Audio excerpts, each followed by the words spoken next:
여러분 안녕하십니까. 신문을 푸는 방송 아침의 매일경제입니다. 저는 이상훈이고요. 먼저 각 신문의 일면 기사부터 출발하겠습니다.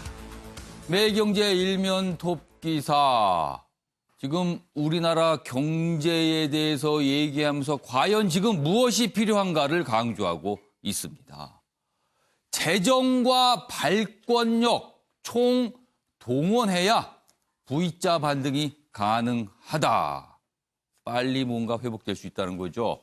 기업은요, 6개월 동안 무조건 살려줘야 한다. 지금 버티는 게 관건이다. 이렇게 강조하고 있습니다. 여기 보면 코로나 이후 생산력 자체를 유지하는 게 중요해졌다. 늦은 정책은 안 하니만 못하다. 뭔가 속도를 내야 된다고 강조하고 있습니다. 대통령 직속 긴급 기구를 마련하는 것도 생각해 봐야 된다는 얘기입니다. 다음은 서울신문 확인해 보겠습니다. 20일 표류 긴급 빠진 재난지원금. 그렇습니다. 재난지원금 처음에 정부가 얘기를 했을 때는 긴급이라고 강조했습니다. 그래서 원래 이름은요, 긴급 재난지원금입니다. 그러나 20일이 넘게 흐르고 있습니다. 아직 뭔가 모릅니다.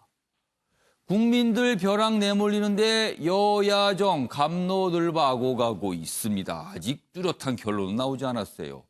여야 전국민 지급 재원 등 합의점을 찾지 못하고 있다. 지금 상황을 표류라고 묘사하고 있습니다. 이번엔 조선일보입니다. 정은경 질병관리본부장의 경고, 어제 브리핑에서 이렇게 설명을 했습니다. 겨울철 코로나 2차 대유행 가능성, 이렇게 돼 있습니다. 우리나라 일일 확진자 수가 10명대로 지금 유지가 되고 있죠. 그래서 많은 분들이 이제는 어느 거 정도 잡은 거 아닌가 뭐 이렇게 생각하지만요. 방역 당국에서는요. 지금도 걱정이지만 시간이 지난 겨울철도 걱정이 된다. 이렇게 얘기하고 있습니다. 겨울철 코로나 2차 대유행 가능성, 이렇게 강조하는 기사입니다. 마지막으로 동아일보 확인해 보겠습니다.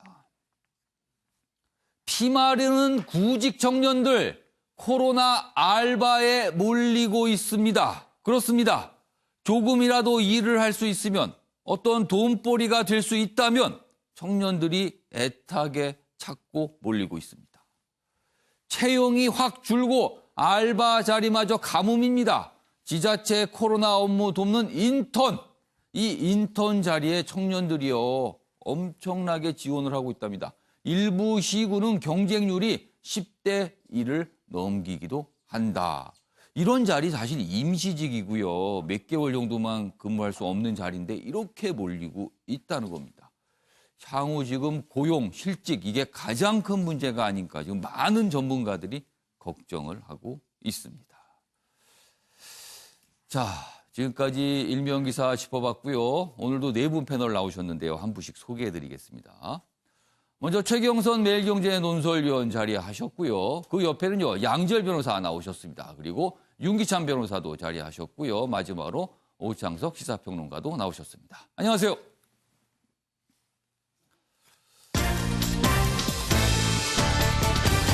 오늘 다룰 주요 이슈를 정리했습니다. 4월 21일 아침을 여는 키워드입니다. 먼저 첫 번째 키워드, 재난지원금 표류.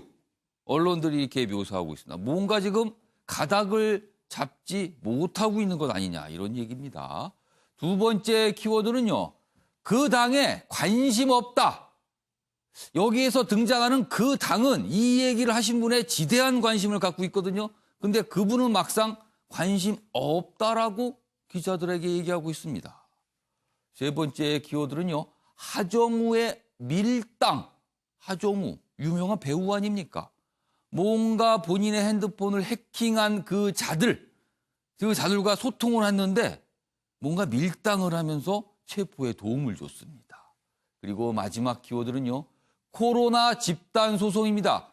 전 세계에서 중국을 상대로 거액의 집단 소송이 이루어지고 있고요. 또 추가적인 움직임도 나타나고 있습니다. 자, 이렇게 네 가지 키워드로 오늘 내용을 정리해봤고요. 첫 번째 이슈는요, 재난지원금. 긴급이란 말이 원래는 붙었는데 지금 시간이 좀 걸리고 있습니다. 문제는 더 걸릴 듯 하다는 겁니다. 내용 첫 번째 보겠습니다. 민주당 지급액 줄여서라도 모든 국민에게 줘야 한다. 이렇게 입장을 강조하고 있습니다. 그러면서 정부를 압박하고 있고요. 야당도 압박하고 있습니다. 내용 좀 더 보겠습니다.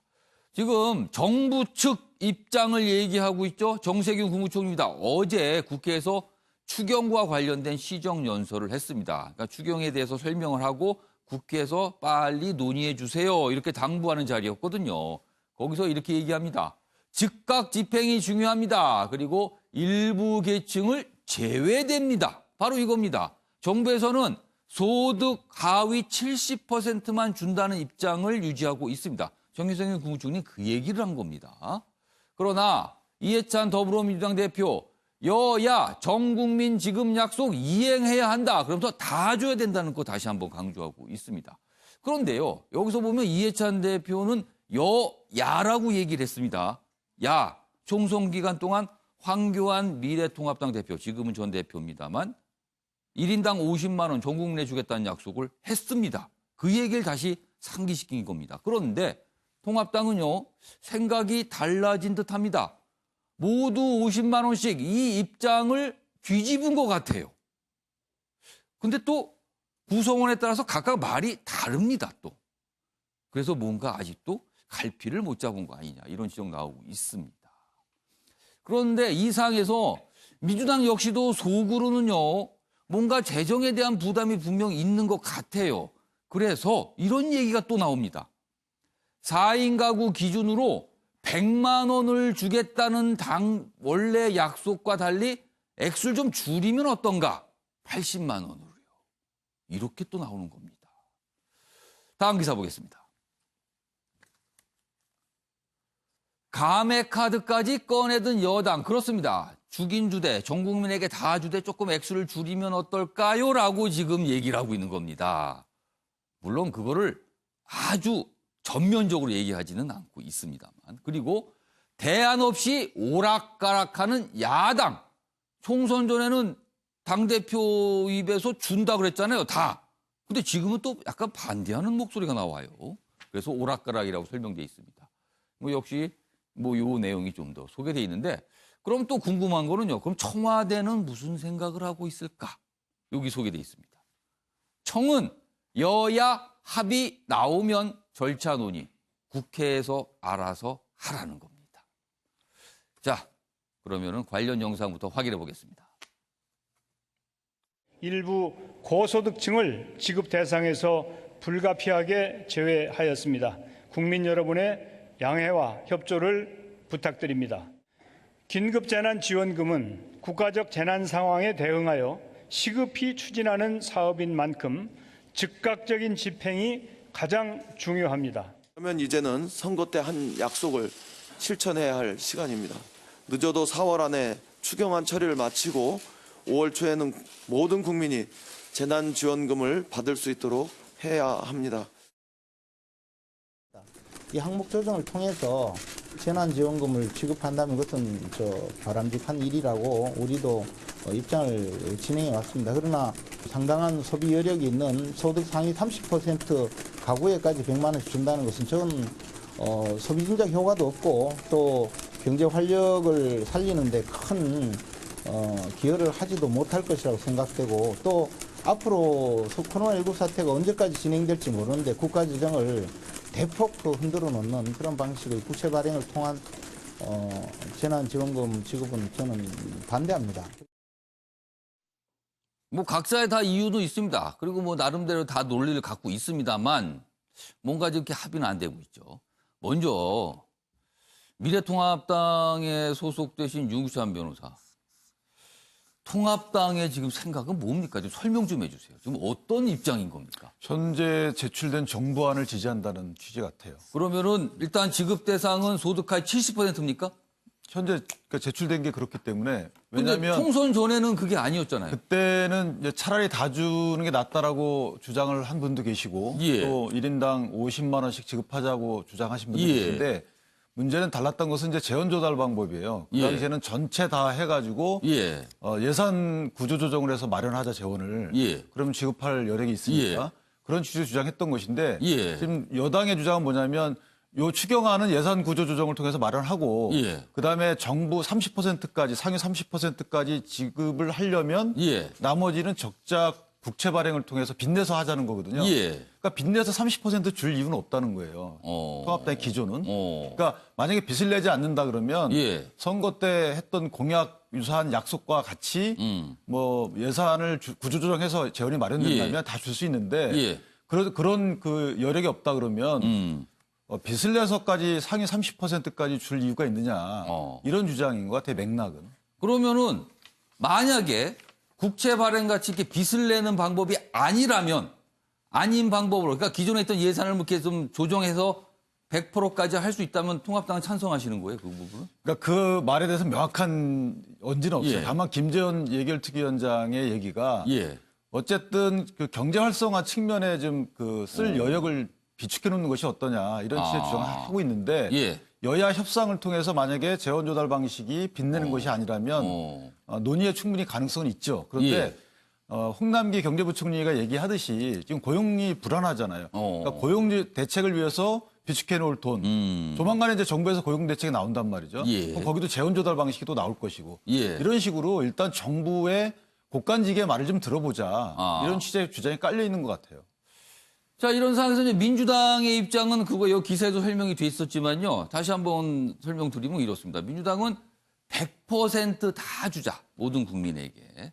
그런데 재원 문제가 정부에서 계속 문제 제기를 하거든요. 이거 국채를 발행해야 됩니다. 그리고 이제 야당도 또 반대를 해요.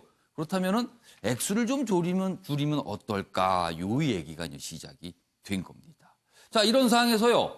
정부의 입장을 대변하고 있는 경제부총리 어떻게 보면 태도가 굉장히 완강합니다. 내용 좀 보겠습니다.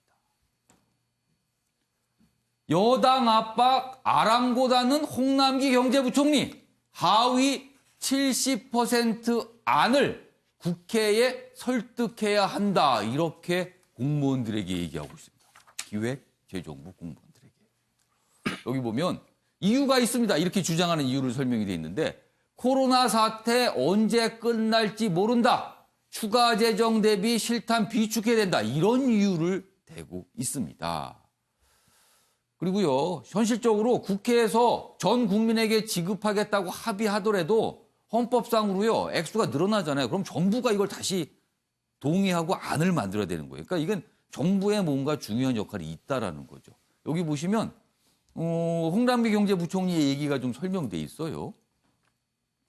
홍 부총리는 앞으로 더 어려운 상황에 대비해 국채 발행 여력 등을 조금이라도 더 축적해 놓는 것이 필요하다. 이렇게 주장하고 있답니다.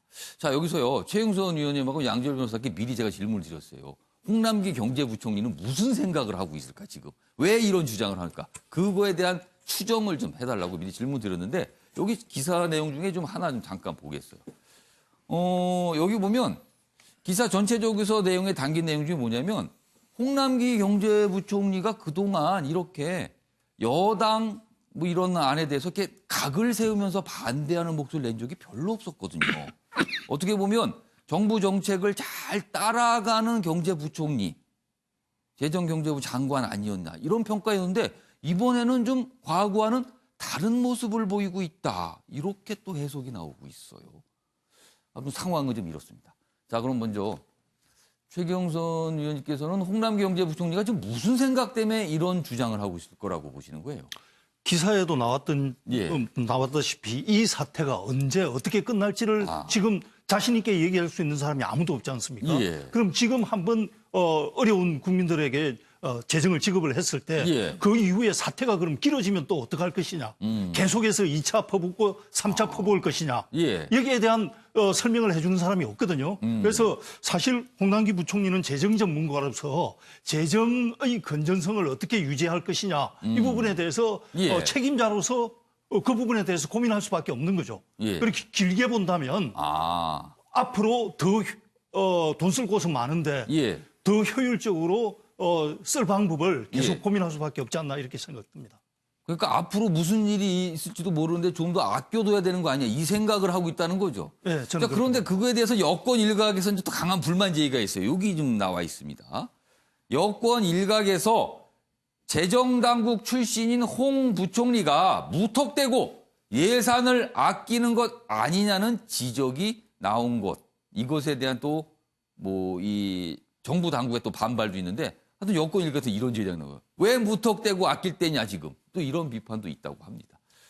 양지열 변호사는 홍남기 경제부총리가 무슨 생각을 하고 있다고 보세요? 글씨가 좀 잘 알아보기 힘든데요. 괜찮습니다. 읽을 수 있습니다. 심폐소생술 하려는데 보약값 걱정하는 오. 정도의 상황이다라고 저는 봅니다. 예. 사실 심폐소생술이 몸에 굉장히 무리를 많이 주는 그 시술입니다. 예. 이게 이 압박을 가하는 것 같아서 갈비 같은 데 예. 상할 수도 있고 그런데 근데 그거 안 하면 사람 죽습니다. 생명이 끊어집니다. 근데 지금 송남기 부총리는 혹시 지금 이 상황이 이게 몸이 이 사람 누워 있는 환자가 몸이 좀 허약해 보이는데 예. 약값부터 나중에 좀 마련해야 놔야 되는 게 아니냐라는 걱정을 먼저 하고 계신 게 아닌가. 그러니까 이만큼 비상한 상황이라는 생각을 좀 덜 하시는 게 아닌가. 그러니까 지금 싶은데 상황에 대한 판단이 심폐소생을 해야 되는 상황이라고 보지 않는 것 같다는 거예요. 그러면. 그렇습니다. 그런 정도의 아쉬움이 좀 있고요. 다만 예. 그럼 홍남기 부총리가 왜 그렇게 생각을 하실까를 또 생각을 해보면 예. 우리나라가 이제 재정 건전성 면에 있어서는 OECD 국가 어느 곳에 비해서도 결코 떨어지지 않습니다. 예. 오히려 굉장히 양호한 편이라고 하는데 예. 그에 반해서 그러면 우리가 지금 어떤 공적 자금 같은 것을 사용하는 데 예산을 사용하는 데 있어서 그럼 그만큼 필요한 데만 꼭 쓰는 그런 운영을 해야 하느냐. 뭔가 기존에 예. 국가 운영 과정에서 물론 이제 문재인 정부 처음 들어서서 했던 여러 가지 일 중에 하나가 예. 이 필요 불급한 곳 아니면 예산을 쓰지 않는 그 관행을 확실히 만들겠다. 나라 돈 새는 돈이라는 얘기 얼마나 많이 합니까? 예. 그런 거 줄이겠다고 했는데 홍 부총리는 아직도 그런 어떤 상황에 오랫동안 재정 담당을 해오다 보니까 그러니까 그 기조를 생각하고 그렇죠. 있다는 거 이게 같네요. 틀림없이 어딘가에 엉뚱한 데 새는 돈 많이 생길 텐데 여기서 또 먼저 이렇게 돈을 많이 쓰면 예. 아껴둘 돈이 없다라는 생각을 하시는 것 같은데 그래서 홍 부총리만 탓할 수는 없지만 지금은 어쨌든 저는 심폐소생술이 필요한 시기라고 봅니다. 여기 보면 지금 이런 게 어떻게 보면 지금 상태에 대한 진단에 대한 어떤 차이가 있을 수 있습니다. 그래서 이걸 무조건 해야 되는 것이냐 아니다. 좀 힘을 비축해야 되는 것이냐 뭐 이런 판단의 차이가 있는 것 같아요. 다음 기사는 앞으로 우리 경제 상황이 이럴 수도 있다는 전망을 좀 담고 있습니다. 보시죠. 올해 신규 실업자 최대 33만 명 이런 전망이 나왔습니다. 이거는요 그냥 33만 명 하니까 이렇게 피부로 와닿지가 않잖아요. 비교를 하면 이렇습니다. IMF급, 그러니까 외환 위기 당시 상황과 비슷할 수 있다는 거예요. 이런 실업 충격이요. 자, 여기 보면 고용시장 피해 상황 보고서 이렇게 돼 있고요. 경제 성장률 바탕 실업자 수 추정해 보니까 올해 33만 명 정도 실업자가 발생할 수도 있다라고 봅니다. 외환 위기 후 최대 실업 사태 전망입니다. 그러니까 또 앞으로도 더 심각할 수 있다는 거예요. 그러니까 이런 거에 대한 어떤 전망, 판단 이런 게 다 섞여 있어서 재난지원금 문제에 대한 이견들이 나타나고 있는 겁니다. 윤구찬 변호사 하실 말씀 있으세요? 네. 예. 저는 그 홍남기 부총리의 개인적인 견해도 깔려 있지만 예. 청와대가 힘을 실어줬기 때문에 그렇다고 봐요. 청와대요? 예, 그러니까 대통령께서 물론 선거 이전에는 예. 미리 저 신청을 받아라 재난지원금에 대해서 예. 이런 말씀도 좀 주셨지만 빨리 하라 그랬죠, 2, 3일 전에. 예. 그렇지만 실제 김상조 정책실장도 홍남기 부총리하고 같은 행보를 보이고 있거든요. 지금 같은 의견이라고 나오고 있습니다. 그리고 그 뒤에 대통령께서 비상경제 중대본 비슷한 기구를 예. 설치해서 수장이 마치 홍남기 부총리인 것처럼 예. 힘을 실어줬단 말이에요. 그러면 청와대와 정부, 그러니까 청와대와 홍남기 부총리의 생각이 같다. 그러니까 청와대 살짝 빠져 있지만 예. 그렇기 때문에 홍남기 부총리가 저렇게 당과 각을 세우면서 당정 간에 협의가 안 되고 있는 거예요. 그렇다면 이 정권을 책임지고 있는 청와대와 예. 국간직인 정부 그 홍남기 부총리의 생각이 같다면 예. 진단을 그렇게 하고 있다는 거거든요. 그렇다면 각 당이 예. 나서서 이 진단에 불구하고 돈을 더 풀라라고 말을 하는 것은 좀 맞지 않고 더군다나 당정청이 합의가 안 된 상황에서 예. 야당 보고 너네 왜 입장이 달라졌냐라고 비판 먼저 하는 것은 예. 저는 맞지 않다고 봐요. 자, 오창석 평론가. 사실 이런 어떻게 보면 논쟁이 붙은 거죠, 지금. 이 논쟁에 여러 가지 갈래가 있지만 하나의 갈래는 상위 30%, 그러니까 소득 상위 30%는 상대적으로 여유가 있으신 분들이거든요. 정부 입장은 그런 여유 있는 분들까지 꼭 지급을 해야 되는 것이냐. 이런 또 논리를 피고 있어요, 사실은요. 네, 사실 뭐 그렇게 생각할 수는 예. 있는데 여전히 지금 건강보험료 정도 기준을 두고 있습니다. 그렇다면은 사실은 일자리는 없는데 집에 원래 돈이 많은 경우, 생활에 지장이 전혀 없는 사람들을 구분해내지 못하는 부분이 있고 지금 보면은 대부분의 맞벌이 기업에 다닌 직장인들은 전혀 해당되지 않습니다. 근데 그런 사람들도 분명히 타격을 받고 있거든요. 예. 그렇기 때문에 다양한 각계각층에서 전 국민에게 지급해야 된다라고 얘기가 나오고 있고 예. 지금 오늘 발표된 기준으로 OECD에서 올해 경제 성장률을 전 세계 마이너스 3%로 규정을 예. 했고 우리나라는 마이너스 1.2%라고 합니다. 그러니까 그 중에는 가장 나은 상태예요. 예. 근데 이 마이너스 1.2%가 지금 나오는 IMF급입니다. 예. 근데 지금 보면은 다른 나라를 보면 미국 같은 경우는 GDP 예산 대비입니다. 예. 2020년 예산 대비 47.5%, 일본은 38.5%, 예. 독일은 17%, 프랑스는 18%의 재난 진급 기여금 그리고 뭐 고용 안정성을 위해서라든지 실업 자금을 위해서라든지 예산의 절반 정도를 쓰고 있습니다. 또는 최소 5분의 1을 쓰고 있거든요. 예. 우리나라 5분의 1 쓰면 100조 써야 돼요. 근데 그 정도 안 쓰고 있잖아요. 지금 지금 상대적으로 좀 덜 쓰고 있다는 거네요. 네, 재정 건전성도 괜찮은데 그리고 경제 펀더멘털도 괜찮은데 예. 너무 보수적으로 운영하고 있는 것이 아닌가. 예. 지금 굉장히 위험한 상황에서 소 잃고 외양간 고치는 그런 일들을 반복하지 않았으면 좋겠고 예. 아니, 전 국민 지급도 중요하지만 지금 예. 곳곳에서 지금 여행사 대표가 극단적인 선택을 했다든지 예. 이런 기사들이 계속해서 올라오고 예. 있습니다. 예. 지금 하루빨리 전 국민에게 그리고 전 대상에게 지급할 수 있는 방안으로 가야 되는데 지금도 예. 아직도 30% 안 주느냐 70%만 예. 주느냐 이걸로 싸우고 있다는 것 자체가 도저히 이해가 되지 않습니다. 그래서 언론에서는 뭐 지금 긴급인데 긴급은 사라지고 표류하고 있다 이런 표현도 있고요. 근데 또 이게 상당히 이례적인 현상인데 통상 정부와 여당은 의견 일치로 가거든요. 정책 분야에서. 근데 지금은요.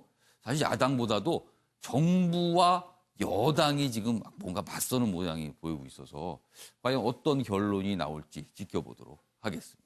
자, 이번에는요. 정치권 기사로 넘어가 보겠습니다. 미래통합당. 뭔가 결론은 안 나고 약간 진통이 시작이 된 듯한 분위기입니다. 그래서 두 가지 기사를 준비했습니다. 보시죠. 야당 830 세대 기수론이 부상하고 있다. 830 세대요. 여기 설명이 돼 있군요. 그러니까 80년대에 태어났고요. 출생연도를 말하는군요. 8은요. 그리고 그럼 지금 30대입니다. 그리고 대학 학번으로 따지면 2000년대. 그래서 숫자를 땄군요. 830. 80년대생 30대 2000년대 이후 학번 이렇게 됩니다. 그럼 굉장히 젊은 나이잖아요. 그런데 이런 세대가 정치적으로 기수가 돼야 된다. 뭔가 이끌고 가야 된다. 이런 주장이 나오고 있는 겁니다. 서울에서 선전한 3040 후보들 들여다보니까요. 5060 후보들보다 득표율이 높았답니다. 통합당 기준입니다. 그러자 통합당 내부에서 이들 세대를 전면에 세워야 된다는 주장이 나오기 시작했습니다. 자, 그런데요. 막상 당에서는요. 중진들의 입에서는요. 380 세대 얘기가 아니고요. 이분 얘기가 많이 나옵니다. 다음 기사 보겠습니다. 이분. 당에서는 지대한 관심을 갖고 영입을 해야 된다. 아니다. 갈등을 빚고 있는데 막상 이분 얘기는 이렇습니다. 나는 그 당에 관심 없다. 이거 어떻게 되는 겁니까? 그러면은요. 김종인, 더는 나한테 묻지 마라. 그러니까 기자들이 전화해서 어떻게 하실 거예요? 당에서 그런다는데 의견을 물어보면 나한테 묻지 마. 이렇게 얘기하고 있는 겁니다. 그 당 관심 없습니다. 이런 입장이에요. 먼저 관련된 영상이 있습니다. 들어보겠습니다. 저는 830 세대에서 우리 당과 함께 저희 미래통합당과 함께 사회 전반적인 주도권을 새롭게 형성하는 이것이 각 여러 영역의 조직에서 이러한 빠른 세대 교체가 현재 위기를 극복할 수 있는 원동력이 될 수 있다고 생각하고요. 830이라는 것은 80년대생 30대 또 00년대 학번으로 구성되는 대다수 최고위원들이 신속하게 비대위 체제로 넘어가는 게 낫겠다. 그래서 지금의 상황을 빨리 수습하는 게 낫겠다라는 의견들이 대다수였습니다. 외부 인사들을 들여다가 당을 맡긴다라는 것은 당의 그런 주체성도 없는 거고 정체성도 없고 확고한 그런 의지도 없는 그런 구성원들이 있는 정당에 국민들이 신뢰를 할 수 있겠습니까? 자, 먼저 윤기찬 변호사와 오창석 평론가께는요, 제가 또 이 영상이 나가는 동안 미리 질문을 좀 드렸습니다. 김종인 전 위원장, 지금 무슨 생각을 하고 있을까요? 추정해 보도록 하겠습니다. 먼저, 윤기찬 변호사, 설명 좀 해주세요. 뭐 더는 묻지 마라 그 말씀이거든요. 그러면, 근데 동그라미를 더는 해다 하셨어요, 더는. 이미 충분히 물어서 내 대답 충분히 했다. 그러면은. 그러니까 이때 공은 일단 통합당에 있다라는 취지죠. 그러니까 나는 도울 생각이 있다. 그런데 예, 그 있답니까? 없답니까? 있다죠. 있답니까? 있는데 그 당에서 자꾸만 다른 말도 나오고 여러 가지 많이 나오니까 우선 통합당에서 수기 끝에 의견 일치를 봐서 예전에 했던 그 안대로 나한테 제안을 하면 나는 수락하겠다라는 취지가 깔려 있는 것 같아요. 왜냐하면 그러면은 기꺼이 통합당이 지금 비상사태니까 들어가서 도울 의지가 있다라고 해석을 하시는 거잖아요, 지금. 예, 그러니까 그러면은 지금 저렇게 얘기한 거는 통합당 내에서 의견 일치가 안 되고 반대 목소리가 나온 거에 약간 불쾌감의 표시입니까? 불쾌감이라기보다는 약간의 압박이죠.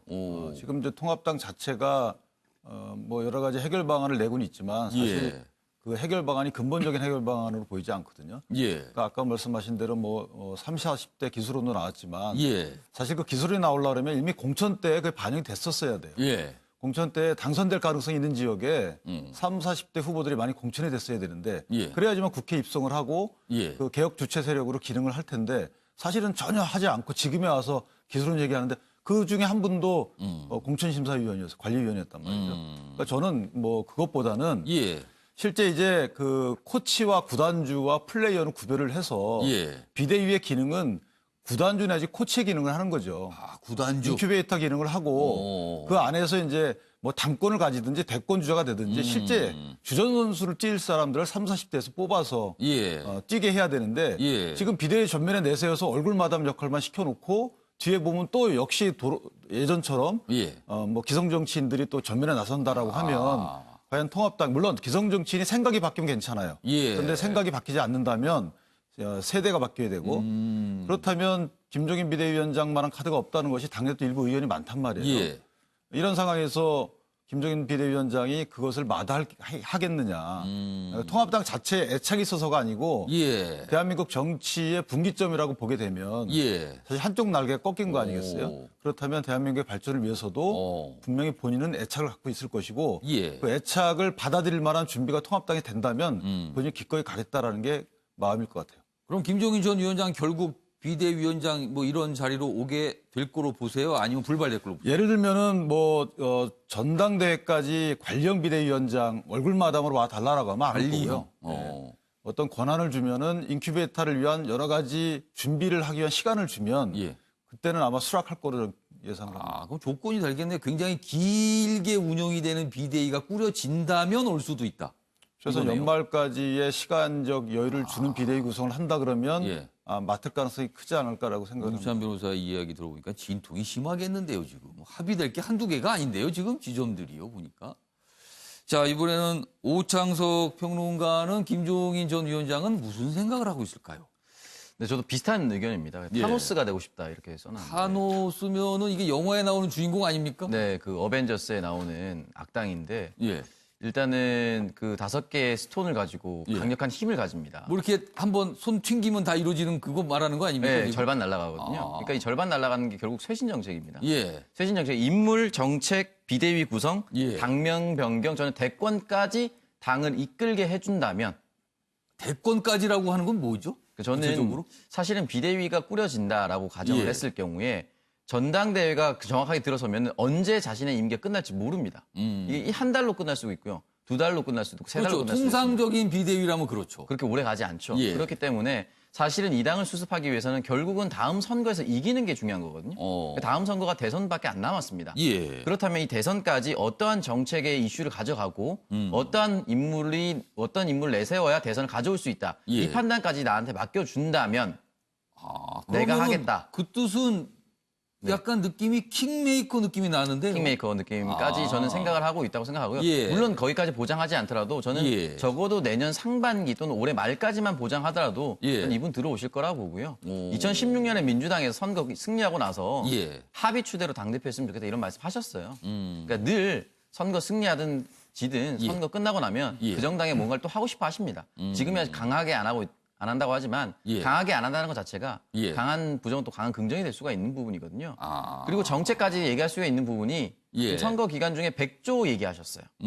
그렇다면 이 100조에 대해서 세부적인 안을 짤 수가 있습니다. 아. 그렇다면 이 세부적인 안을 내놓으면 예. 정부와 각이 서죠. 예. 정부는 왜 이렇게까지 예산 운영을 못하느냐. 압박할 수가 있겠네요. 이런 견제를 할 수 있는 사람이 사실 유일하게 김종인 비대위원장밖에 없습니다. 그렇기 때문에 어느 정도 저는 그 예. 합의만 된다면 분명히 예. 다시 돌아올 것이다. 아. 돌아올 수밖에 없는 상황이기도 하고요. 지금 저 오창석 평론가 얘기를 듣다가 뒷부분 얘기를 들으면서 갑자기 궁금한 게 생겼어요. 윤기찬 변호사. 통합당에는 김종인 전 위원장 말고는 사람이 없다. 이렇게 얘기했어요, 지금. 없다. 사람이 도대체 없다. 일할 사람이. 이거 맞습니까? 사람은 많이 있죠. 그런데 이제 예. 생각이 바뀐 뭐 징표가 나타나야 되잖아요. 예. 근데 저는 그 기준점을 본 것이 총선이었어요. 예. 총선 때 공천 관리 측면을 봤는데 예. 공천 관리하는 걸 보고 그 당시에 청년들 출마 의지가 있던 분들 많이 있었거든요. 예. 근데 그분들은 전부 다 소위 말하는 험지로 많이 갔고 당선된 지역으로 배정되는 경우를 제가 잘 못 봤어요. 그래서 아직까지 생각이 바뀌지 않았고 예. 보수와 진보의 이런 프레임에 기초한 어떤 정책적 기조를 유지하고 있는 예. 이런 그 당내 분위기가 많기 때문에 예. 생각을 바뀐다면 사람이 많죠. 그런데 유능한 생각이 사람 안 많습니다. 바뀌고 있는 거예요? 그러니까 해당 분야에서 내가 갖고 있는 생각을 정책으로 전환시켜서 추진할 수 있는 이런 능력 가지신 분은 많아요. 예. 근데 지금 시대적 사주에 맞지 않는 부분도 있는 거죠. 그래서 그 시대적 사주를 구현하기 위해서는 새로운 생각이 있는 사람이 연령에 구애받지 말고 와야 되는 것이고 그 방법이 김종인 비대위 체제를 통해서 아마 성숙되지 않을까, 실현되지 않을까 이렇게 기대하는 거예요. 그러니까 능력 많은 사람은 많지만 생각이 바뀐 사람이 없어서 지금 이러는 거다라고. 고관대작 출신들 많이 계십니다. 알겠습니다.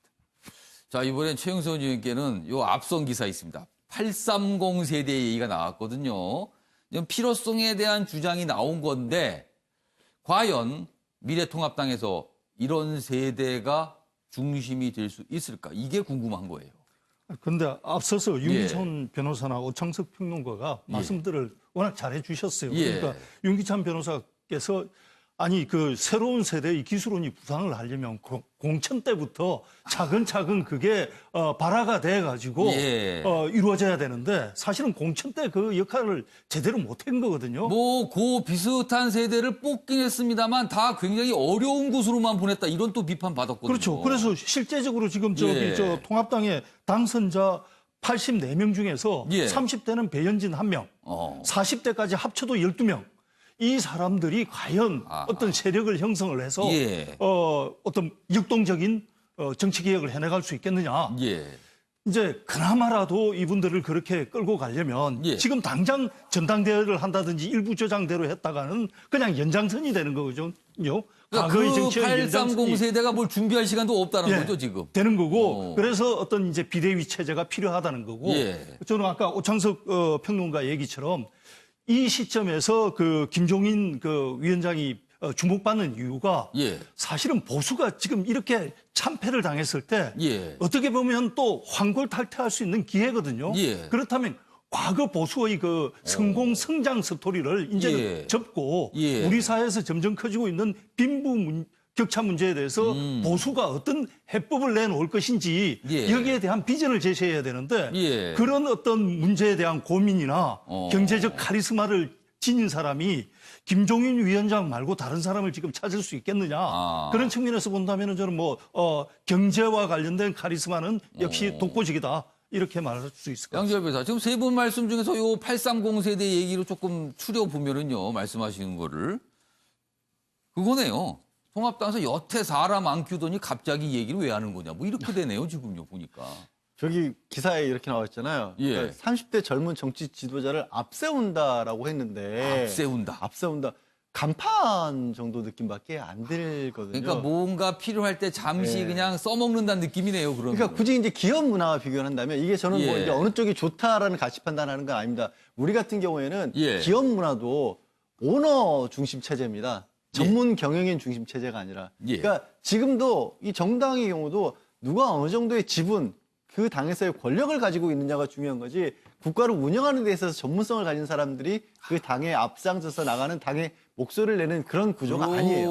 보니까 정당 권력 구조를 얘기할 때 항상 지분 얘기가 나와요. 그러니까요. 그래서 예. 저는 저 얘기가 갑작스럽게 무슨 힘을 주고 나서 3040에게 뭘 하든지 하고 힘을 주기 전에 그 안에서 힘이 있는 구도가 돼야 되는데 예. 뭐 비교하자면 민주당 같은 경우 이번에 3040은 상당히 많이 당선이 됐고 예. 그래서 3040 이미 그 3040 당선자들끼리의 예. 모임을 만들어서 장래에 주도할 수 있는 세력으로서 지분을 확보해 나가겠다. 그러니까 사실 민주당의 과거 전신 정당들은 3040이 뭐 주도하기도 했어요. 그때 사실은. 3040이 주도했고 예. 그분들이 지금은 기득권 측, 뭐 작년층이 지금 돼 다 있지만 50이 돼 있죠, 지금. 50이 돼 있지만 3040 때부터 계속 커왔던 거고 예. 이번에 당선된 3040은 그걸 준비하고 있거든요. 그러니까 대한민국은 기본적으로 어른 문화예요. 어른 문화가 되는데 예. 키워와야죠. 그러려면 당장 갑자기 어느 날 젊은 사람 내세워놓고 해라 그런다고 그게 될까요? 그러면은 이 830 세대 기수로는 어떻게 보면 그냥 한탄일 수 있겠네요, 그냥. 예, 오창수 평론가. 지금 제가 딱 830 세대거든요. 아. 86년생, 35살, 2005학년 예, 학번입니다. 근데 지금 보면은 지금 조선일보 기사에서 오류가 좀 있는 게 예. 뭐 배현진 후보가 당선돼서 예. 지금 뭐 30 세대가 선전했다 이렇게 했는데 배현진 후보 지역구 때문에 당선된 거지 개인기라고 저는 보기 어렵습니다. 저 정부세 벨트예요. 예, 그 지역이. 예. 그렇다고 하면은 용산을 탈환한 권영세 후보가 청년이라 당선됐습니까? 아닙니다. 지역구 이슈 때문에 당선이 된 거라고 보거든요. 근데 실제로 따져보면 김병민 후보라든지 시사평론가로 열심히 활동했습니다. 김병민 후보, 이준석 후보, 그리고 광명에요. 김용태 90년생 후보, 김포의 박진호 후보도 있습니다. 다 안 됐잖아요. 신보라 후보 다 있습니다. 근데 다 안 되는 지역구로 보냈어요. 퓨처 메이커라는 것 자체가 퓨처가 예. 미래지 않습니까? 현재는 버린 거예요. 그럼 이 사람들을 데려오려면요, 뭐 득표율에서 높아다 이런 얘기하지 마시고 정책 기반을 만들어줘야 됩니다. 그들이 하는 이야기를 왜 지금 미래통합당이 왠지 낡은 정당처럼 느껴지는지에 대해서 이야기를 듣고 이 사람들 얘기는 무슨 자리를 주지 말고 이 사람들 얘기는 5개는 무조건 지킨다. 예. 이런 약속을 해야 됩니다. 예. 그런 약속을 하지 않고 그냥 자리만 배분해준다? 이런 그냥 쇼밖에 되지 않는 거예요. 그리고 지금 송파에 지금 날아간 당협위원장들이 굉장히 예. 많습니다. 전략공천으로 많이 내려갔거든요. 그 사람들 다시 다 복원시켜서 그 사람들이 원하는 세상이 무엇인지 이 국면에서 보수와 진보를 가를 수 있는 어젠다는 무엇인지를 들어봐야 됩니다. 따져보면요. 예. 김종인 대표가 예전에 새누리당 들어왔을 때 예. 그때 발굴한 27살 청년이 이준석 대표입니다. 그런 바운더리가 김종인 대표는 어쨌든 품을 수가 있거든요. 예. 그렇다면 다시 한번 김종인 대표를 모셔온다면 그 풀을 지금은 이준석 후보 말고 다른 동지들이 많아요. 그런 후보들에게 정책적 기반을 제발 좀 제공했으면 좋겠어요. 이용하고 버리지 않았으면 좋겠습니다. 지금 네 분 말씀도 여러 가지 지적들이 담겨 있는데 지금 아까 요 얘기도 아까 지적하는데 요거 잠깐 제가 소개해 드릴게요. 지금 미래통합당 내부에서 이런 목소리가 나온다는 거예요. 잘 보세요. 당의 황골 탈퇴를 위해 830 세대를 전면에 세우자는 목소리. 이거에 대한 아까 지적도 있었잖아요. 830 세대를 세우자. 그러니까 앞에 누가 끌고 와서 서라는 거였잖아요. 그러면은 원래 제대로 되려면 세우자가 아니고 당의 황골 탈퇴를 위해서 830 세대가 전면에 나선다. 뭐 이렇게 가야 된다는 거예요. 그러면 지금 이 네 분 패널대 지적은 그 내용에 좀 반영이 된 것 같습니다. 그러기 위해서는 사실 예. 이제 253개 지역구 중에 예. 84명이 당선이 됐기 때문에 예. 나머지는 이제 원외당협위원장 지역구거든요. 예.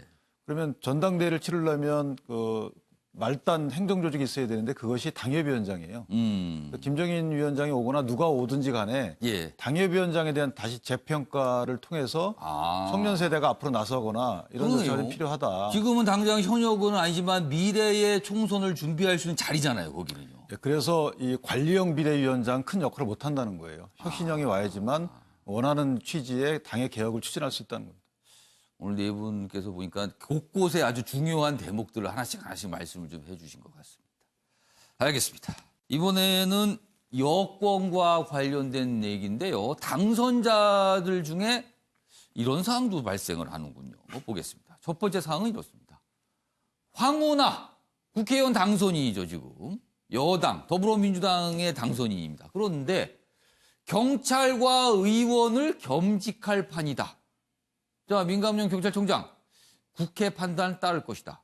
왜냐면 겸직하면 안 되는 거거든요, 지금요, 이게. 여기 보면 청와대 하명 수사 의혹과 관련해서 지금 검찰 수사를 받고 있어요. 그 와중에 출마를 해서 당선이 된 겁니다. 그러니까 기소 중 면직 금지 이런 규정에 따라서 경찰을 그만두지 못한 상태에서 출마한 겁니다. 경찰 신분으로. 그런데 당선이 되고 보니까 의원이 되잖아요. 근데 경찰 신분도 남아있는 거예요. 그럼 이 겸직은 어떻게 하는 것이냐. 법끼리 충돌한다. 쉽게 결론 안 날 듯하다. 그냥 경찰 입장은 국회 판단 따를 것이다. 국회도 지금 애매한 거예요, 상황이요. 그래서 이거는 무슨 상황일까? 최영선 의원님, 묘한 상황입니다. 경찰인가 의원인가 이렇게 묻게 되는 거예요, 그러면 이게.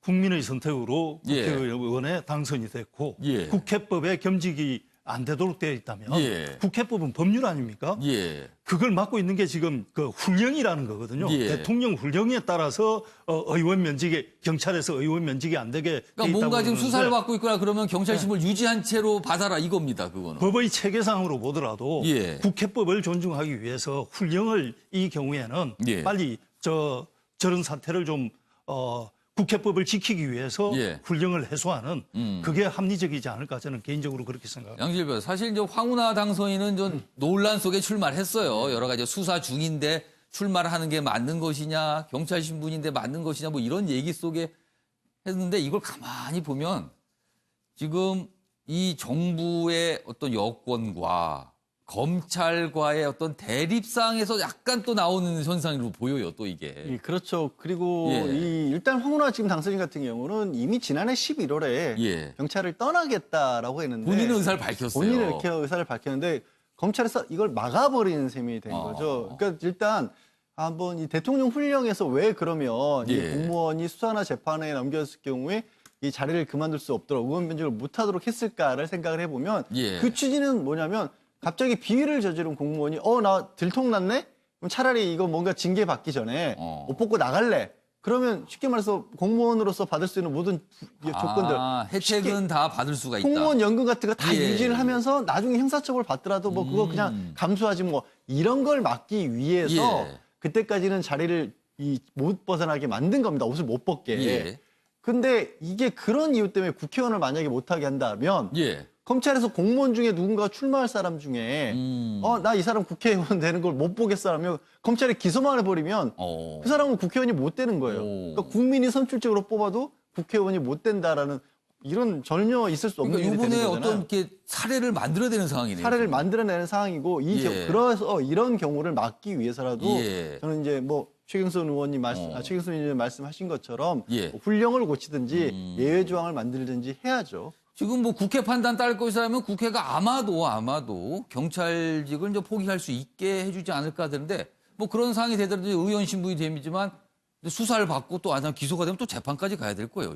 이것도 또 복잡한 상황 아닙니까? 근데 문제는 뭐냐면 예. 이 국회법하고의 충돌 문제보다도 더 근본적인 문제가 있어요. 뭐냐면 예. 공직선거법상 예. 공무원의 경우에는 입후보하려면 90일 전에 사퇴해야 돼요. 예. 이거는 이제 선거에 어떤 영향을 주지 않기 위해서 공무원 신분이. 예, 그렇죠. 지금 경찰 조직이 11만인데 예. 경찰 조직의 신분을 유지하면서 선거를 치르게 되면 예. 아무래도 19편이라는 이런 또 가능성이 있는 거 아니겠어요?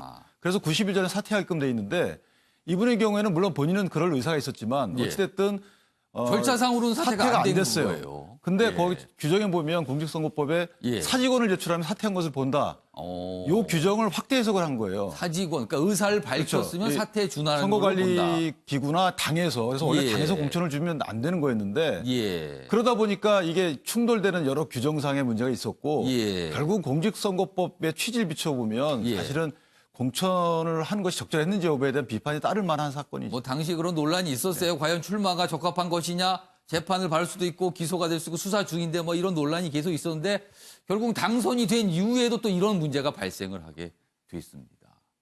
자, 이번엔 또 다른 당선자에 관한 얘기입니다. 다음 보겠습니다. 혐의가 쌓이고 있습니다. 연일 검찰 때리는 최강욱. 여기 보면 열린민주당. 어떻게 보면 사실상 당을 이끌게 됐어요. 지금 자리에. 단순한 당선인이 아니고요. 여기 보면은 이른바 조국 비리 공모 혐의 뭐 이런 의혹 받고 있죠. 이른바 인턴 증명서 관련된 내용입니다. 오늘 재판이 돼서 출석을 하는가 마는가 이런 것도 관심사예요. 근데 일단 뭐 나올 것이라는 전망이 좀 많이 있습니다. 그리고 검언 유착 관련 명예훼손 이어서 청와대 재직 때 주식 보유로 고발을 당했다. 그러니까 지금 여러 가지 형으로 지금 약간 논란이 되고 있는 상황이라고 설명이 돼 있고요. 그리고 최 당선인 총선이 끝난 이후에 검찰에 대해서 굉장히 압박하는 어떤 입장 표명이 좀 있었죠. SNS로 검찰 향해 비난을 하고 있었습니다. 법조계 혹시라도 재판에 영향 주려는 의도 아닌가 뭐 이런 시선도 있다고 소개돼 있고요. 진중권 완장차고 설친이 각오 아니다. 뭐 이렇게까지 또 평가가 나왔다는 거예요. 아무튼 여기도 당선이 된 상태입니다. 그런데 검찰 수사를 받고 있고 재판이 시작이 된 거예요. 그러니까 이게 복잡해지고 있습니다. 지금 상황이 그래서. 요거는 법조인 두 분께 좀 물어볼까? 이거 어떻게 될 것 같습니까? 먼저 양지열 변호사 이거 어떻게 될 것 같습니까? 저는 저게 이제 기사 자체가 예. 혐의가 쌓인다는 말이 약간 좀 그 무게가 그러니까 말이 주는 무게가 현실이 혐의가 좀 아니라 고발이 계속 이루어졌던 거죠. 고발이 좀 이어졌는데 예. 그게 그렇게 최강욱 당선인 입장에서 신경 쓰일 만한 고발의 정도는 아니에요. 하나 추가된 게 공직자윤리법 이거 뭐 설령 정말로 문제가 있다고 할지라도 이게 실형으로 갈 가능성 없다라고 사실상 말씀드릴 수 있고 명예훼손 같은 경우에는 이제 그 어떤 정치적 그 대립점이 있는 쪽에서 이 고발을 했고 그 고발 내용 자체도 성립 가능성이 굉장히 낮아 보여요. 그리고 이제 본인이 지금 문제가 되고 있는 이제 업무방해 조국 전 장관 아들과 관련된 업무방해 같은 경우도 본인은 이 부분에 대해서 이제 무죄를 주장하고 있고 본인도 그거에 대해 부인을 하고 있는 부인을 거죠. 하고 있고 설령 이것도 유죄가 나오더라도 금고 이상 실형이 나올 가능성이 있어 보이진 않습니다. 그런 어떤 혐의 자체를 봤을 때는 저게 인정이 된다고 하더라도 그건 법정이잖아요. 최강욱 당선인 같은 경우. 그러니까 지금 저렇게 강하게 얘기할 수 있는 건 국회의원 신분에 영향을 줄 만한 일이 없어요. 그러니까 물론 기사에서는 재판에 영향 주는 의도가 있다라는 분석까지 하고 있지만 제가 봤을 때 그 가능성도 별로 낮아 보인다. 왜냐하면 이게 어차피 벌금은 설령 유죄가 나와도 벌금형이나 집행형 유예의 가능성이 굉장히 높아 보이기 때문에 그런 측면에서 본다면 사실은 최강욱 당선인은 이 출마를 그 정치인으로 나선 계기 자체가 이제 본인이 생각하는 검찰 개혁이라는 것을 하기 위해서였고 사실 검찰에 대한 강한 비판을 하면서 출마를 했죠. 그렇죠. 그 전부터 검찰에 대해서 굉장히 비판적인 입장이었기 때문에 그게 유지되어 오는 거, 그 기조가 유지되어 가는 거지 뭐 새로운 현상은 전혀 아니라고 봐요. 윤찬 변호사, 지금 재판이 시작이 됐는데 이게 최종 판결이 나왔을 때도 지금 상태라면 금고 이상형은 아닌 걸로 보세요? 저는 이 사실 기소 자체를 좀 비판적으로 봤어요. 이것까지 기소를 하느냐. 왜냐하면 그 변호사 업계의 저 인턴 그 관련된 관행상 좀 저 부분은 조금 과하지 않나 기소가 이렇게 생각을 했는데 다만 기소 이후에 이제 무죄를 받거나 또 뭐 그 처분을 받으면 되는 거고 재판의 성실히 임해서 본인이 사적인 활동과 관련된 기소였거든요. 그런데 이제 항상 대응하는 거 보면 검찰 개혁 이런 식으로 공적인 대응을 하고 계시단 말이에요. 물론 저 개혁을 주장하시기 때문에 그럴 수도 있지만 한편 보면 그게 연결시켜지게 되면 사적인 영역에 대해서 공적인 영역을 끌어들인다. 특히 국회의원에 당선됐기 때문에 더욱더 신중해야 됨에도 불구하고 다소 본인의 권한을 사적인 본인 그 어떤 일에 영향을 미치려 한다는 오해를 받을 수 있어서 조금 언행을 조심하시는 게 어떨까 싶습니다. 지금 두 당선자 봤는데 사실은 여권에서 굉장히 주목을 받은 당선자들 그리고 한쪽에 또 검찰이 있고 그래서 약간 이 모습이나 분위기가 이게 쉽사리 끝날 것 같지는 않다. 이런 좀 느낌이 좀 드는 기사들이었습니다. 지금. 알겠습니다. 이번에는요. 우리의 군대 얘기 좀 해보겠습니다. 왜 이럴까요? 도대체. 보시죠. 만취장교 나체로 노숙. 이게 어떻게 된 겁니까? 이게 장교 앞에 만취와 나체가 들어갔어요, 이게. 이건 굉장히 당혹스러운 상황이 됩니다, 그러면은요. 그리고 상병이 중대장을 폭행을 했습니다, 여성 중대장을. 이건 하극상 아닙니까? 있을 수 없고 있어서는 안 되는 거잖아요, 이거는. 그 제목이 이렇게 돼 있어요. 이런 군대에 있을 수 있나. 그다음에 동성상관 성추행, 닭장갑질. 닭장갑질은 이제 어떤 장군께서 사병들을 시켜서 닭장을 지게 했다는 거예요, 관사에다가. 뭐 벌레가 많아서 닭이 그걸 다 잡아먹는다 그래서 그런 이유라고 하는데 그래서 닭장 갑질로 또 소개가 되고 있어요. 그리고 중2 장교잖아요. 노래방에서 민간인 성추행 이런 일이 계속 터지니까 국방장관 한숨이 절로 나오겠죠. 지금 국방장관 입장에서는 군기문란 엄격 조치하겠다 이렇게 각오를 밝히기도 했습니다. 좀 미리 군기를 잡아야 되는 거 아니었나 이런 지적이 있어요. 여기 내용 좀 더 소개되어 있습니다. 이런 일도 있군요. 지난 3월입니다. 한 육군 부대인데요. 남성 부사관들이 상관인 남성 장교를 성추행했다는 의혹. 그러니까 이게 성추행 자체도 문제고요. 부사관인데 상관인 장교를 또 이랬다는 것도 문제고요, 지금. 그리고요. 육군 현역 일병 한번 이거 떠들썩했었죠. 성착취물을 공유해온 텔레그램방 핵심 관리자로 딱 지목이 됐잖아요. 그러니까 별의별 일이 다 있었던 겁니다. 군대 내에서 지금. 관련 기사 하나 더 보겠습니다.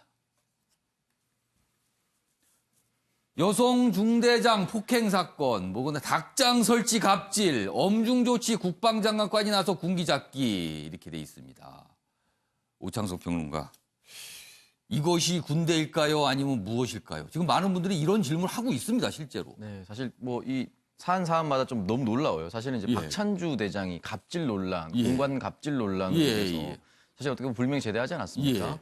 그게 지금까지 이어져 오고 다른 사람들한테도 아직도 회자가 되고 있는데 이런 사태가 발생하는 것 자체가 이해가 안 되고 닭장 같은 경우는 그 주변에 진해가 많았다고 합니다. 그 진해가 많아서 진해 잡아먹는 게 닭이라 닭장을 설치한다. 이런 논리로 얘기를 했다고 하더라고요. 그리고 지금 육군 부대에 있는 그 대위는 이제 만취해서 나체로 길가에 누워 있는 걸 발견해서 이제 신고를 받고 이제 그 뭡니까 그런 경우는 도대체? 그러니까 이거는 글쎄 이거를 뭐라고 봐야 될지는 잘 모르겠는데 어쨌든 이건 군에서 어떻게 이거를 뭘 다스려야 되는 겁니까 이거를 이런 경우는? 뭐 1, 2병이 했거나 무슨 인관한 소위가 그랬다면 그렇다 치더라도 이건 대위거든요. 그리고 이제 하극상도 계속 있었어요. 이게 지금 봐. 이 부분에 있어서는 사실은 이제 결국은 징계를 강화해야 되는 방법밖에 없는 것 같습니다. 그러니까 보통은 이제 군대에서 저는 뭐 장교가 아니라서 사병 출신이기 때문에 이런 말씀 드리면은 장교분들이 화내실지 모르겠지만 장교에 대한 징계가 굉장히 저는 허술하다고 봅니다. 사병에 대한 그 징계는 굉장히 아주 심각하게 하는데 장교에 대한 징계는 사실은 뭐 서로 바로 주는지 몰라도 부사관까지는 징계를 심하게 하더라도 장교에 대한 부분은 굉장히 약하고 또 지금 상병이 지금 중대장을 야삽으로 폭행했다 이런 일들은 사실 특수폭행 아닙니까? 그리고 군대에서 또 하극상을 그러니까 이건 폭행의 문제도 있고요. 하극상의 문제까지도 있습니다. 네, 그래서 군대 규율을 전혀 따르지 않는 부분인데 이 부분에 있어서는 전부 면밀히 조사해서 철저한 징계를 내려야 된다라고 생각이 드네요. 최영선 의원님 한마디 해주시죠. 군에서 마지막까지 지켜야 될 게 경계 실패는 있어서는 안 되고 그리고 군의 특성상 이 상명하복이 무너지면은 그 군은 그냥 무너지는 겁니다. 사실 위계가 엄격하잖아요. 그렇죠. 근데 경계 실패도 최근에 여러 건이 있었거든요. 그 군대 내에 저 민간인 침투했는데 들어왔는데 모르고 있었다든지 그리고 지금 사격장에 수풀을 재개하라고 했는데 그게 힘들다면서 좀 너무 과중하다 뭐 이런 이유 상병이 장교를 폭행했다. 이건 정말 이건 상명하복의 그 군대에서 있을 수 없는 일이기 때문에 방금 말씀하신 대로 여하튼 뭐 군기 확립을 위한 특별한 조치가 필요해 보입니다. 그러니까 많은 분들이 군을 경험하신 분들이 그러시겠죠. 왜 달라졌을까 옛날과 달리 뭐 이런 얘기 하시는 분도 있을 것 같고요. 도대체 우리 군 어디로 가고 있는 건가 이런 또 질문 하신 분도 있을 것 같습니다.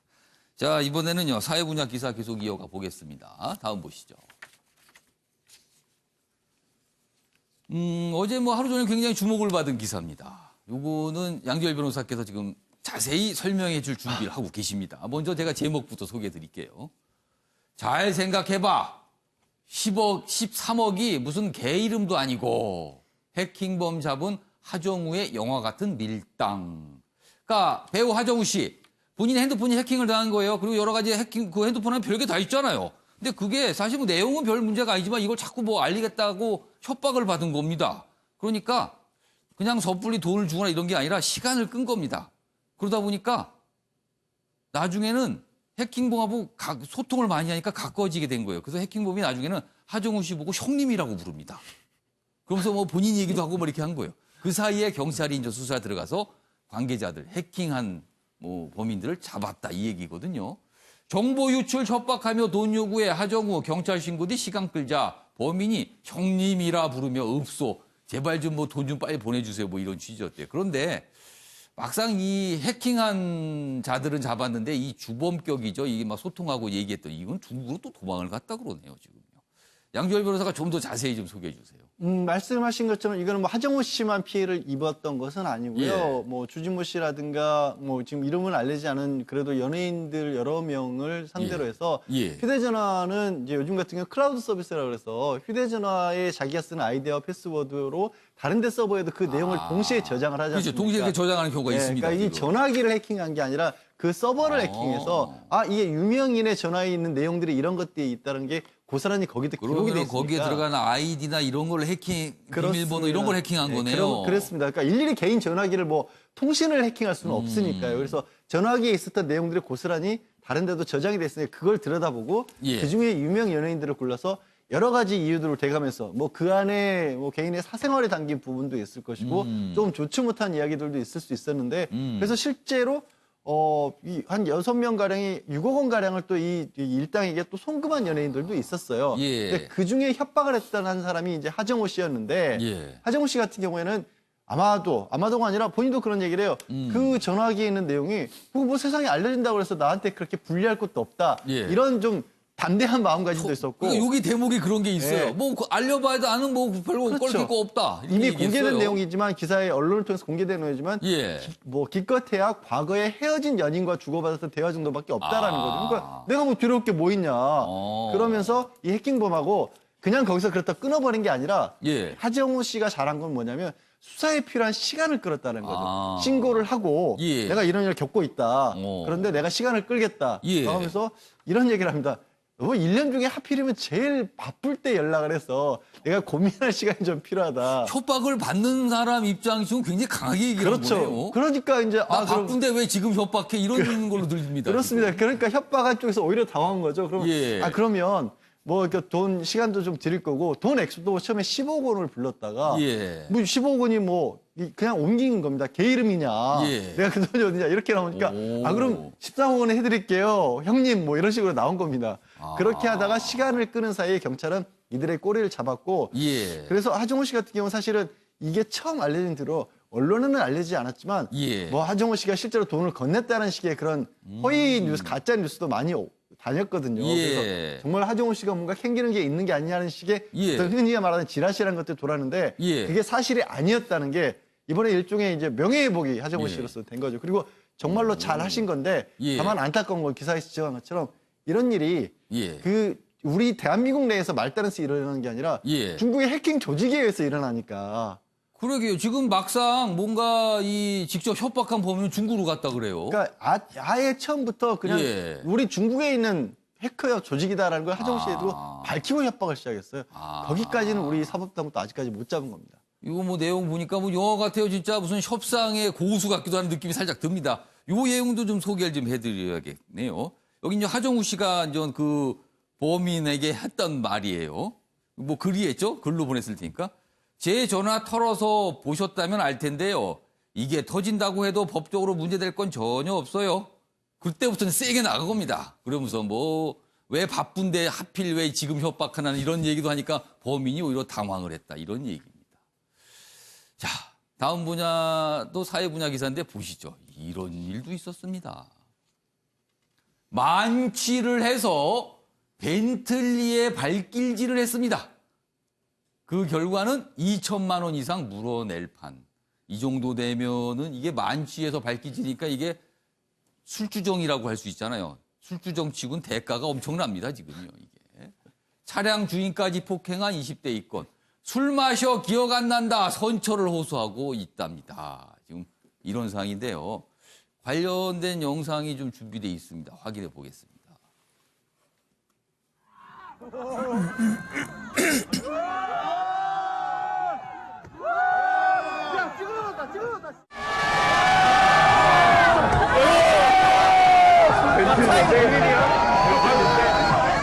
한 분이 벤틀리 고급차를 많이 부시고 계시더라고요. 그래가지고 바로 이제 몇 분 있다 경찰 출동하시고 시비가 많이 붙었던 것 같아요. 교환 과정했을 때 조석 은토가 한 1,500만 정도, 렌트가 보통 하루에 한 150만 원 정도. 자, 이 차주가요. 이 중고차를 샀답니다. 원래 신차는 한 2억 이상 훌쩍 넘어가는데 중고차도 1억 5천쯤 된답니다. 근데 발기질을 하는 바람에 차 앞부분 문짝이 좀 찌그러지고 뭐 이렇게 파손이 좀 됐대요. 이거 고쳐야 되잖아요. 그래서 지금 나오는 건 2천만 원 이상 이렇게 나옵니다. 윤찬 변호사, 이런 법적으로 어떻게 됩니까? 이런 상황은요. 뭐 처벌이야 뭐 손괴죄하고 예. 폭행죄로 해서 벌금 상당 이 전과가 없다면 그 자체로는 이제 벌금 예, 정도 그 나올 것 정도로 해서 같고요. 형사적 처벌 수위는 높아 보이지는 않는데 문제는 이제 저게 재산적 손해에 대해서 돈을 물어줘야 되는 거 아니겠습니까? 예. 그러니까 수리비를 보험 처리가 된 자체 보험으로 처리된다 하더라도 보험사가 아마 구상금 청구해올 그러겠죠, 것이고 여기서. 그다음에 차주 입장에서는 수리비뿐만 아니고 수리하면 자동차의 중고가가 낮아져요. 그러니까 재판매 가격이 판매 그런 가격이. 것까지 또 예, 그러니까 요구할 가차락분에 수도 대해서 손해배상을 청구할 수 있어요. 예. 그 금액이 얼마인지 모르겠지만. 예. 근데 저분이 차종에 대해서 크게 관심이 없는 분 같기도 하고 그리고 옆에서 저렇게 응원하시는 분들도 좀 이해가 안 그러게 돼요. 뭐 또 누가 이렇게 뭔가 말리지도 소리를 않고. 내시는 분들이 있어요. 여러 가지가 좀 문제네요. 말렸어야 되는데. 통상 많은 분들이 저런 고급차가 있으면 약간 좀 피하시잖아요. 혹시라도 그럴까 봐. 그러시죠? 양지열 변호사도 그러시지 않으세요? 네, 그런 편인데요. 예. 저 지역 자체가 저기 시간이 자정 무렵이고요. 굉장히 그러니까 늦은 시간이었어요. 젊은 분들이 굉장히 많이 모이는 수원에 있는 특정 지역인데 저도 몇 차례 저기를 갔다가 가보셨어요? 저런 저 장소를? 저런 비슷한 현상이 자주 일어납니다. 저희가 길이 굉장히 좁고 젊은 사람들이 새벽까지 멈추고 그러다 보니까 약간 좀 연령대가 좀 낮은 분들이 자기 과시욕에서 차를 가지고 나오는. 객기가 발동될 수 있는 상황이라는 거네요. 그러니까 저도 비슷한 상황을 사실 목격도 했어요. 차 두 대가 이렇게 딱 마주해서 서로 안 비키려고 정말 거의 한 10cm 가까이 서로 이렇게 신경전도 하는 거네요. 신경전을 벌여. 그런 일들이 종종 벌어지는 데인데 최악의 상황이 진짜로 양지열 벌어졌네요. 변호사 말씀을 듣고 보니까 그런 상황에서 일어날 수도 있다고 보이네요, 지금요. 네. 아무튼 발길질인데 결과는 아주 비쌉니다, 발길질이요. 이렇게 돼 있습니다, 지금 상황. 이거 어디서 많은 분들이 저 영상 보셨을 거예요. 아마. 자, 이번에는요, 코로나19 상황 좀 짚어보겠습니다. 첫 번째 기사입니다. 정은경 질병관리본부장, 코로나 금방 종식 힘듭니다. 겨울 대유행 가능성 있습니다. 이렇게 강조합니다. 조심, 조심. 유행과 완화를 반복하며 몇 년 갈 수도 있다. 그리고 부활절과 총선위의 확산 여부에 지금 굉장히 주시하고 있습니다. 라고 설명을 했습니다. 자, 이와 관련된 영상부터 확인해 보겠습니다. 신종 코로나19 바이러스가 이제 신종 바이러스다 보니까 어떻게 전개가 될지를 정확하게 예측하는 데는 한계가 있는 상황입니다. 많은 전문가들도 이거를 완전히 봉쇄하거나 종식시키기는 어렵다라고 판단하고 있고 장기전으로 갈 거라고 판단하고 있습니다. 저희도 그렇게 판단하고 있고 또 이게 어느 정도 유행과 완화를 반복하다가 겨울철이 되면 좀 더 바이러스가 생존하기 좋아지고 또 밀폐된 그런 환경으로 접어들기 때문에 대유행으로 이어질 가능성이 있다라고 보고 있습니다. 아무튼 계속 조심해야 된다는 겁니다. 긴장의 끈을 늦출 수다. 설사 완화돼서 괜찮은 듯 해도 또 계절이 바뀌면 모른다는 얘기예요, 지금요. 자, 이런 상황에서 다음 기사 보겠습니다. 전 세계가요, 굉장히 지금 어려움에 처했잖아요. 그렇다 보니까 중국이 곱게 보이지 않는 겁니다. 시작이 거기서 됐으니까요. 그래서 이런 상황입니다. 코로나는 중국 책임. 40개 국가 10,000명이 집단 소송을 하고 있습니다. 중국 보고 배상금 내놓으라는 거죠. 피해가 너무나 크니까. 배상 청구 금액 규모 6조 달러입니다. 6조 달러. 엄청납니다. 6조 달러. 원이 아닙니다. 달러입니다. 여기다가 곱하기 1,000을 넘게 하셔야 돼요. 법적 유효성 대해서는 의견이 갈리고 있다. 과연 받아낼 수 있겠느냐. 이런 부분이죠, 지금요. 자, 이 기사와 관련된 영상도 있습니다. 보시죠. But China has to come to the table and do their job and represent what they've done here in order to find out the truth behind why this happened. Look, 中国同其他国家一样，都受到了病毒的攻击，是受害者，不是加害者，更不是病毒的同谋。 자, 공상 중국 외교부 대부인은 억울하다고 지금 얘기를 하고 있어요. 자, 윤기찬 변호사. 관심은 이겁니다. 이거 진짜 받아낼 수 있습니까? 이 소송이요? 현재까지는 쉽지 않고 저 배경에는 아마도 일부에서 제기하는 의혹 중에 중국에서 뭐 실험실에서 해당 균을 배양해다가 그게 누출됐다. 그것이 만약에 실수로 배양했다가 누출된 것이라면 또 가능한 얘기죠. 아, 명백한 어떤 뭐 고의 실수 뭐 이런 게 그렇죠. 있었다면 그냥 자연 발생을 해서 그것이 퍼진 거라면 사실 쉽지는 않고 근데 아마 그런 배경이 있는 것 같아요. 그리고 이제 자, 양기열 변호사.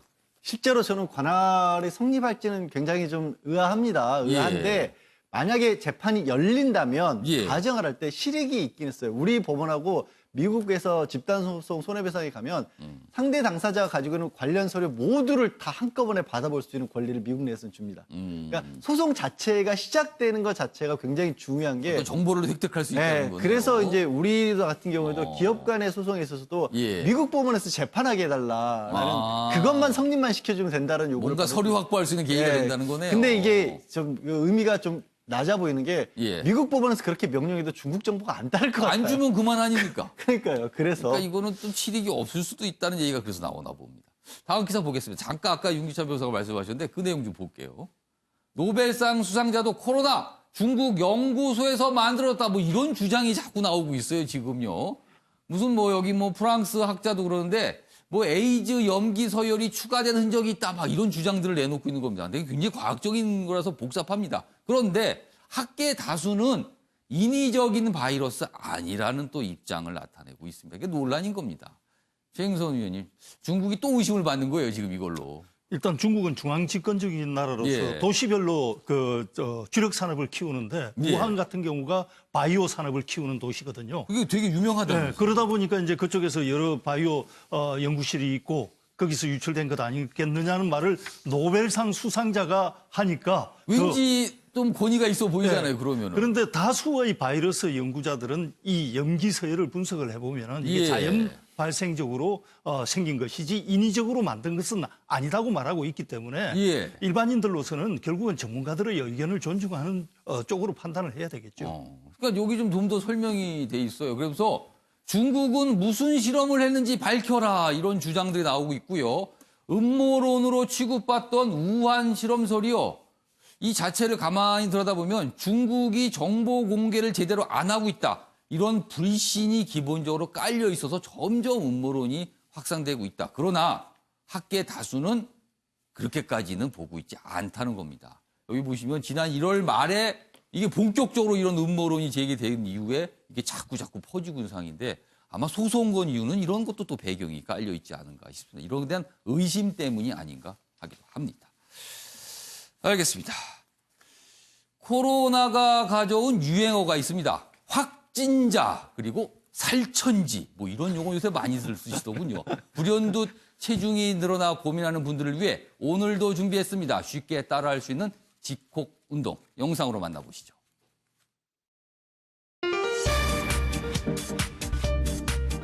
코로나를 극복하고 건강한 몸을 만들 수 있는 집콕 운동 시간입니다. 오늘은 실내에서 배울 수 있는 알짜 운동법을 알려주신다고요? 네, 그렇습니다. 오늘 온 가족이 할 수 있는 유산소 운동 해보겠습니다. 무릎을 배꼽 높이까지 끌어올리는 동작으로 코어의 힘과 유산소성 능력을 기르는데 도움이 됩니다. 응용 동작으로 상체를 회전해서 하면 운동 효과가 배가 되겠죠? 이때 주의해야 할 점은 과도하게 무릎을 올려 균형이 무너지지 않게 하는 것입니다. 두 번째 동작은 손과 발을 몸 뒤에서 마주치게 하는 동작으로 협응력과 유산소성 능력을 기르는데 좋은 동작입니다. 약간 색경 같아 보이는 건 안 비밀. 뭐해라는 두 글자에 네가 보고 싶어 날 속맘에 담아 이모티콘 하나 속에 달라지는 내 미묘한 심리를 알까. 네, 아침의 매일경제 오늘은 여기까지입니다. 시청해주신 여러분 고맙습니다.